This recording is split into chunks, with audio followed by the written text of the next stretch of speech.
시부모님 계시고 형제 중 차남과 결혼했어요.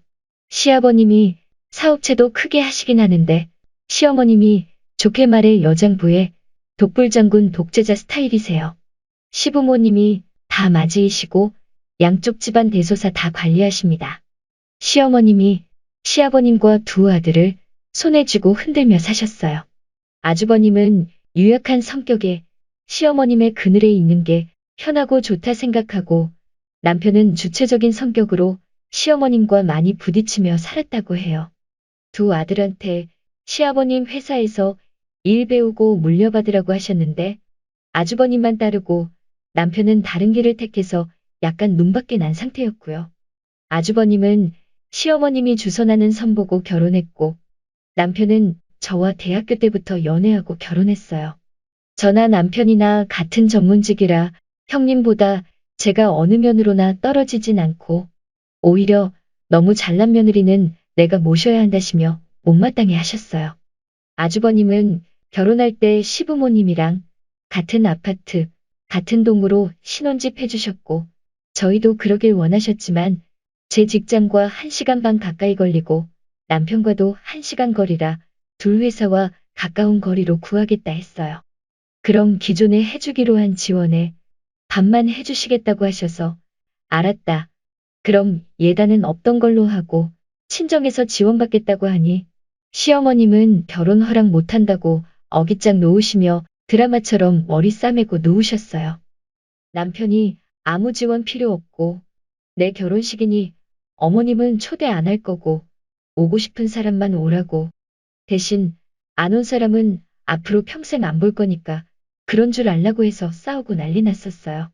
시아버님이 평소엔 시어머니 뜻대로 다 하시지만 몇 년에 한 번씩 화내시면 진짜 무서우신데 저때 정말 화가 많이 나셔서 시어머님한테 언제까지 다 큰 자식 휘두르려고 하냐며 더 이상 못 보겠으니 이혼하자고 하시며 화내시면서 잘 마무리됐어요.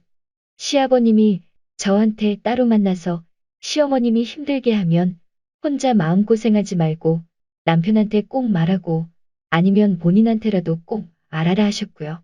남편도 엄마는 나만 봐도 되니까 따로 연락 오거나 만나거나 하지 않게 하겠다고 해서 결혼했지요.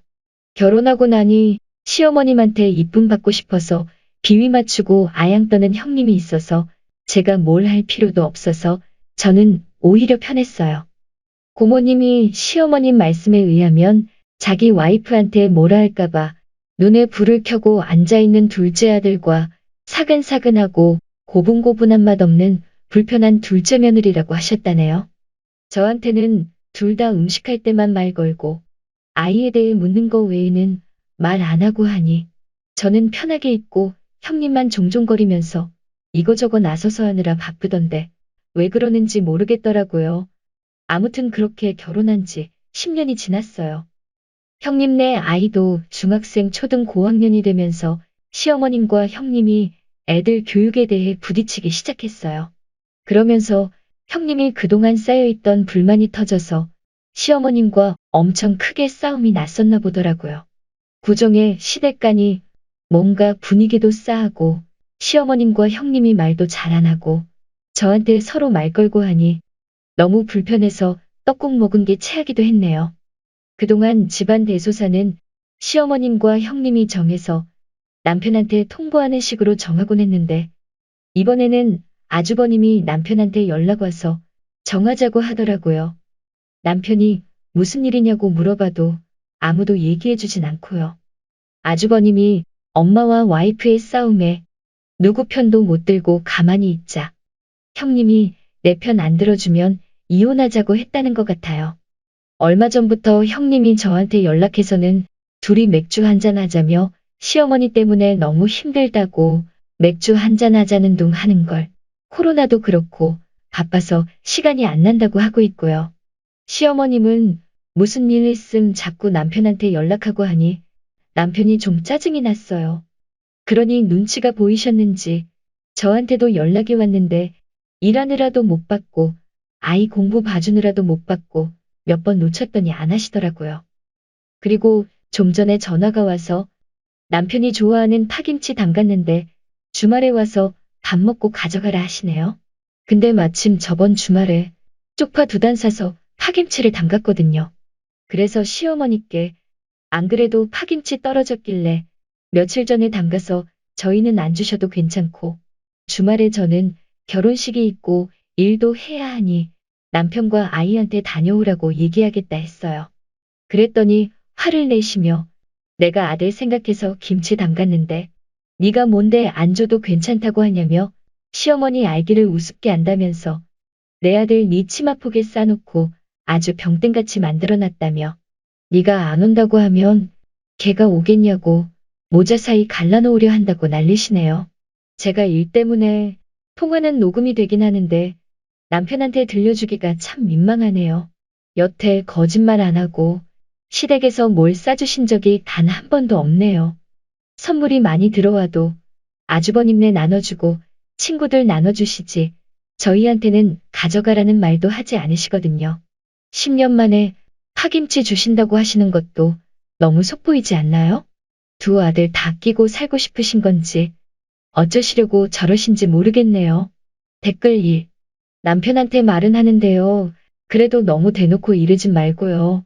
내 가족은 까도 내가 까야 기분이 안 나쁘거든요. 아무튼 어머니가 전화하셔서 와서 파김치 가져가라고 하셨다. 당신도 알고 있듯. 파김치 지난주에 담가서 그건 거절하고 난 결혼식 참석 때문에 당신과 아이만 보내겠다고 했다.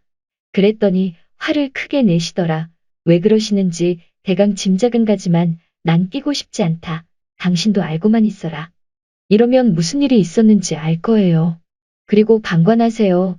녹음 내놓으라면 주고 글쓰님은 가만히 계세요. 뭔가 남편 쪽에서 액션을 취하겠죠.